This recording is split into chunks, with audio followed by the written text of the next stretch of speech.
This is OwlUp, where learning happens in minutes, not hours. For a deeper journey, explore all our courses at owlup.co. Now, let's dive in.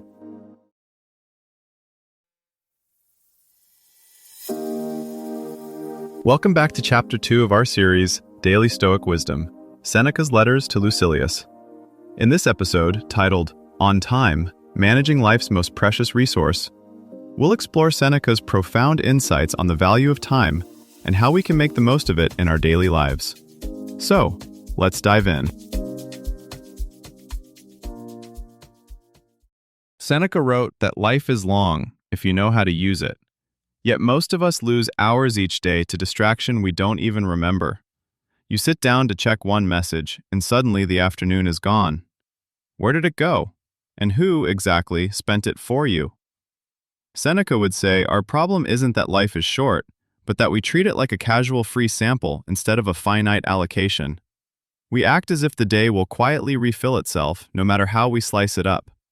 Yet every yes you give to a meeting, a favor, a scroll through your feed, is also a hidden no to something else. Sleep, depth, a conversation that actually matters.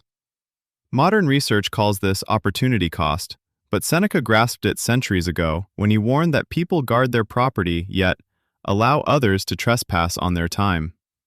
The hard part is that these trades are almost always invisible in the moment. You don't watch a clock drain, you just surface, hours later, slightly dazed. This series is about dragging those trades into the light, so that your minutes stop leaking away and start aligning with the life you actually want to live. Seneca learned this the hard way. Exiled to Corsica, stripped of status and busyness, he suddenly faced huge stretches of unstructured hours.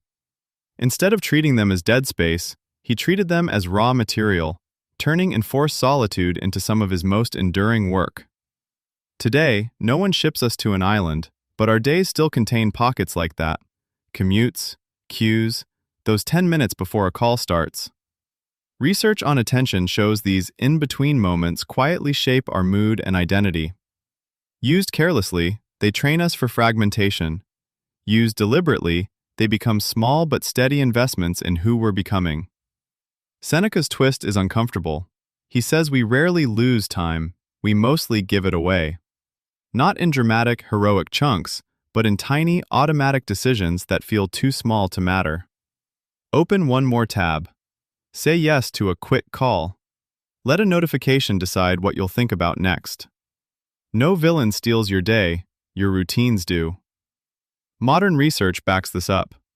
Studies on choice architecture show that default options quietly direct behavior. The same applies to your hours, your defaults, phone on the table, email always open, meetings accepted by habit. Form an invisible schedule that often bears no resemblance to your actual priorities. Seneca would say we've outsourced governance of our life to impulse and expectation. He suggests a kind of internal audit, not how busy was I, but who did I willingly become today? Behavioral scientists echo this with the idea of implementation intentions, pre-deciding how you'll act in specific situations. If I'm waiting in line, then I'll. If it's after 9 p.m., then I won't. This is where ancient counsel meets practical design. You stop negotiating with every moment and start running a few clear rules. Here is where many people stumble. They aim for total control, then burn out. Seneca isn't asking you to schedule every minute. He's asking you to decide which kinds of minutes are non-negotiable. Time to think without inputs. Time to practice a craft. Time to sit with someone you love and not check a screen. These are not luxuries, they're the scaffolding of a coherent life. Think of your day like a financial budget. Before the world opens for business, you quietly pay yourself first by reserving blocks for what matters most. Then let the remaining hours absorb obligations, noise, and chance. Without that upfront allocation, the urgent will always evict the important. Seneca's question, translated into today's terms, becomes, if a hidden camera followed your attention for one ordinary day, would you be willing to live that same pattern for the next 10 years? If not, the task isn't to feel guilty, it's to start rewriting the pattern on purpose, one small, deliberate allocation at a time. A practical way to see this is to zoom in on one ordinary slice of your day. Say you have 30 unscheduled minutes between meetings. One version of you auto-opens email, answers low-stakes messages, skims 3 links, and arrives at the next call slightly drained. Another version writes a rough outline for a problem you've been postponing, or calls a friend you've been too busy to reach. Same 30 minutes, completely different downstream effects. One scatters your attention, the other compounds into clarity or connection. You can also watch this play out inside companies. Some teams accept every recurring meeting invite. Their calendar becomes a museum of past priorities. Others run quarterly calendar resets, where every standing meeting expires unless someone makes a case for it. Over a year, that simple rule returns hundreds of hours for deep work and recovery. The subtle shift here isn't heroic self-control, it's curiosity. Instead of asking, "How do I squeeze more in?" you start asking, "What happens if I quietly remove this one thing and see what grows in the space that's left?" If this is true, whole systems need redesigning, not just personal habits.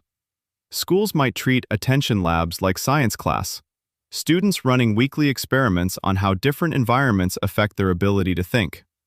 Workplaces could publish time manifests the way they publish values, stating when employees are expected to be offline. Even cities might track quiet zones as carefully as traffic patterns, protecting pockets of undisturbed hours like urban parks for the mind. Seneca might say, the test isn't, was my day efficient, but did anything in it feel worthy of memory? The minutes you'll recall rarely come from autopilot. They're the ones where you were fully there, cooking with someone, wrestling with an idea, walking without headphones. Those moments don't just fill time, they quietly shape who you are becoming. Before next week, ask yourself, if I treated my calendar like a value statement instead of a to-do list, which 2 to 3 time blocks this week would I immediately protect? No rescheduling, no multitasking allowed. And what exactly would I do in them? Looking at how I actually spent the last 24 hours, which 30 to 60-minute chunk felt the most wasted, and how could I redesign just that same slice tomorrow so it better reflects what, or who, I say matters most? The next time I reach for my phone out of habit, can I pause and ask, is this worth trading 5 minutes of my one and only life for? And if the answer is no, what higher value use of those 5 minutes is available to me right now? This was OwlUp, your daily step forward. To keep learning with structured courses and more insights, go to owlup.co. Until tomorrow!